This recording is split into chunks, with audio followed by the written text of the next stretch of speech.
Hey everybody, once again it's been a little while since my last video update, so I thought it was about time to get a new one out. I just wanted to let you guys know that I'm still working on Territory War, and there's definitely new content on the way. First off though, I wanted to give a quick little plug to the Chrome web store.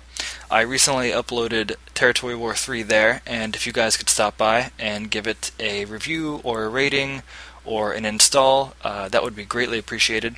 The Chrome web store is kind of it serves sort of a different audience from the standard Flash portals, and so I'm hoping that if I get some exposure with the game there, then I'll draw in a new audience, which means more players in the game, which means the more I can work on the game for you guys. So you actually might find it really handy if you play on XGen and you use Chrome.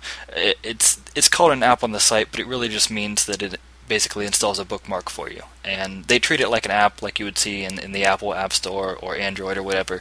It's just sort of a nice package, but it's really just it's just a fancy bookmark to the game. So once again, if you guys can check that out, that would be great and much appreciated. So moving into the actual update, this is update 1.05 coming out, and there's not a lot to cover, but the things I'm adding in are pretty big. So first of all, I'm putting in the medal system, which has been something I've been wanting to get out since the actual release of the game. It's been sort of a large undertaking, so I wanted to make sure I took the time and got it all produced correctly.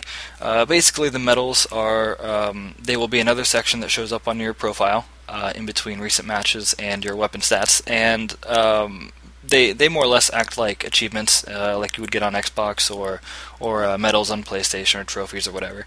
So there will be 33 of them initially. I may add more in the future depending how things go. When you log into the game, you will see your recently unlocked medals down in the corner, and of course after a match you will be notified of what medals you recently unlocked. Now the medals themselves, I don't want to give away too much yet because you guys can find that out once they're actually released.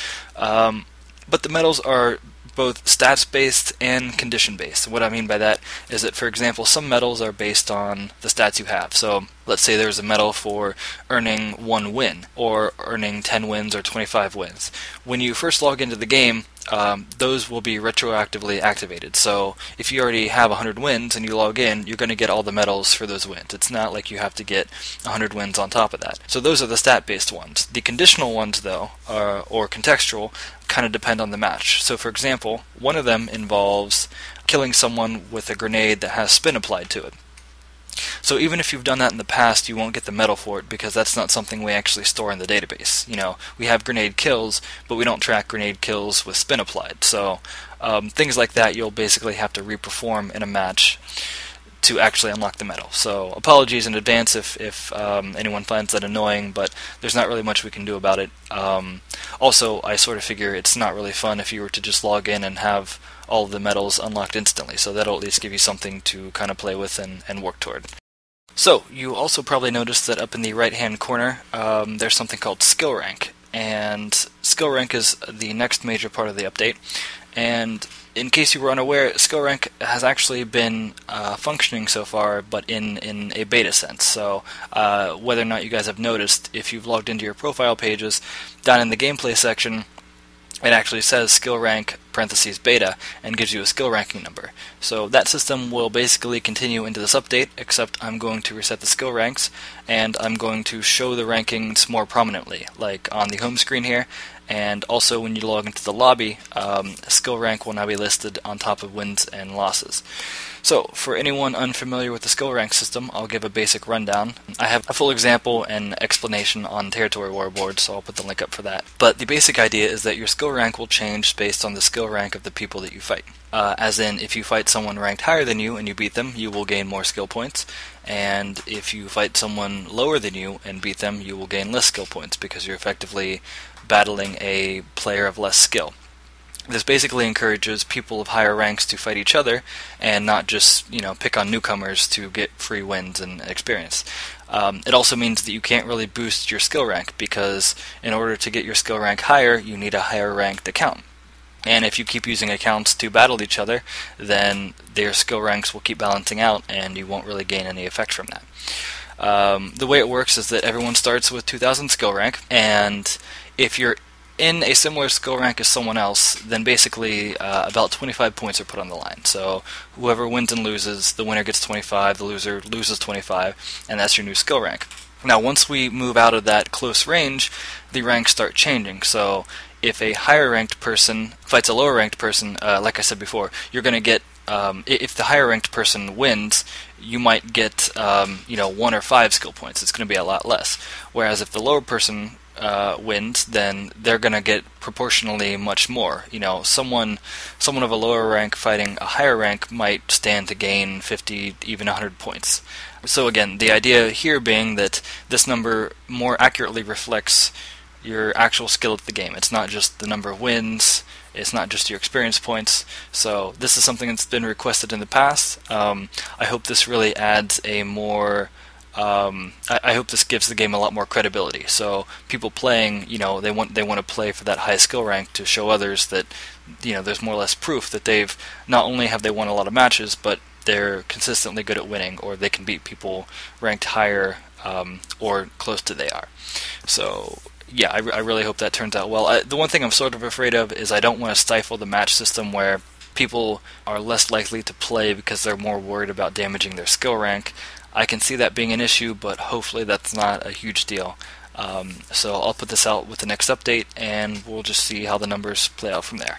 And of course, I'll also put up a skill rank leaderboard, much like, well, the picture I'm showing you here is the current wins leaderboard.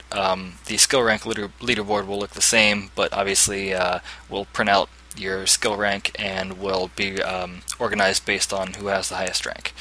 So just another incentive to play to increase your skill rank. And the last major thing I'll be putting out for this update is actually a brand new map. Some of you guys have probably seen the poll that I've had on my site looking to see, asking what the most popular Territory War Online map that you guys wanted brought back was. And that sort of became controversial because, well, first of all, no one really agrees. I've asked on Territory War boards, I've logged into the game chat before, and almost absolutely nobody agrees on what the best stage to bring back is. On my site, the one voted highest is the Volcano, but also when I bring that up in actual discussion, Volcano is probably the most controversial, where people are, they talk about how unfair the map was, how unbalanced it was, so maybe some people like that, obviously a lot of people hate it, so I didn't really want to bring that one back either. So as a compromise, I'm going to work on Volcano 2 as a new map, and I'll actually have some game footage to put up here. And so Volcano 2 will be a new map. In the next update, it won't be finished. I'm basically doing a beta outline map where I just do some basic art and put a background in, and I have you guys test it to make sure it's something you guys actually want to play on, because it's much easier to make changes before I get final artwork. I kind of did that with Castle 2, and then I got the artwork replaced. So with Volcano, it's been through a few small tests, but if I could get it out for beta and then get some more real feedback from actual matches, that would be good. So as far as the map itself, sort of the thought process I had here is that it's a smaller map than most in the game. It's pretty similar to Island 2 that I brought back from the last game, except it's still a little bit bigger. I wanted a map that focused a little more on grenades. The surfaces are relatively flat, flat and smooth and curved to allow for grenades to bounce around and just offer more surface in general for that kind of combat. Something brought up a lot from critiques from other maps is that people don't really like the tunnels. I kind of did the tunnels in Graveyard, I did the tunnels in Castle, and tunnels are okay, but I don't think they get used a lot, and if anything, they probably just slow the progress of the map down. So the idea of this map is that it should play quicker, faster, be less campy, because while you can get on top of the rocks, there's a lot of rocks to choose from, and the rocks are relatively flat. So even if you get up there, you should still be a target to the other team. So aside from that, I'm also just making a few changes to some spawn points to make the maps more balanced, notably on City and Cove, just to fix some kind of first turn auto / unfairness type stuff. And I think that'll about take care of it, so this update should be out on Tuesday. I look forward to getting the feedback from you guys, and as always, subscribe or leave me a comment, and I'll catch you guys soon. Thanks.